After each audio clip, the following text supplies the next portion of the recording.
Assalamu alaikum. A very good evening.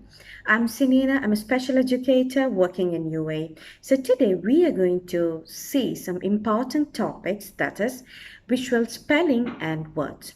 So how we could help our kids effectively to learn words and spellings. So there are some key techniques. So I'm going to discuss those techniques with you today. So for the first step is that you can show your child any objects that is very much familiarized with the child. It can be any toy, it can be any objects, any shapes, even the pets at home. And then you can ask questions to elicit the visuals. To elicit the visual, you can ask them many questions like, what do you see? What is the color? And what is the shape? And what do you like most about the object or pictures or figures, whatever it is, what the child has chosen? When you improve the visual skill by asking frequent questions, it is going to improve the imagination and discrimination skill of the child. And the next step is that when a child improves the first skill, that is, we have ask them so many questions with the objects that is familiarized to the child. Now we are going to scrutinize the objects, like bring the objects that are not so familiar with the child. And what you have to do, display the object or shape or figure, whatever what you have chosen, and then ask the child, like cover the eyes and ask the child, what do you see? And what is something very important about the picture? If it can be anything, it can be a word, it can be some letters. Is it a tall or a short letter? And then if the child is not able to bring out more than one point, ask them to open up their eyes and again to view the object or shape, and then you as a parent can dictate like what all you have, the features of the object. So when you improve and work on this skill, the child could create a visual image of the object, and they can create the words.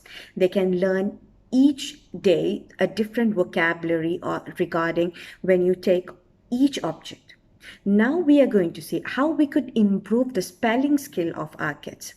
Okay, so for this one, we are not going to use this question, what is the spelling? So just erase that from your mind. We are not going to ask the question, what is the spelling? So what are we going to do that? So I'll just explain you. For example, the word C-A-T, cat. So when you blend it, it's cat. So bring the like 3D figures of these letters. You can put up them in a wall or a black board, a whiteboard or blackboard, the objects that you have at home, and then ask the child, like, what do you see? And put up the visual. Put up the visual of the cat, and cover the visual and ask them point to the letter sounds. Okay, k, a, t. Okay, and ask them like, okay, how many letters? Are the letters small? Are they big? Are they tall letters? Are they short letters? And at last you can ask them to memorize the concept, like how it is, like from right to left. Ask them to count the letter C-A-T, that is from C-A-T. You can put it 1, 2, 3, but when they count, it has to be like 3, 2, 1, and then T-A-K, T-A-K. So ask them to blend it, C-A-T, and then cover up the letters and then show them the visuals. This can create an awareness regarding the word and the spelling. This is a very good practice and a kind of exercise you can do at home, and definitely you can see an enhancement in this skill. So please work on it, and we will be coming up with something very new in our next episode. Thank you so much. Bye.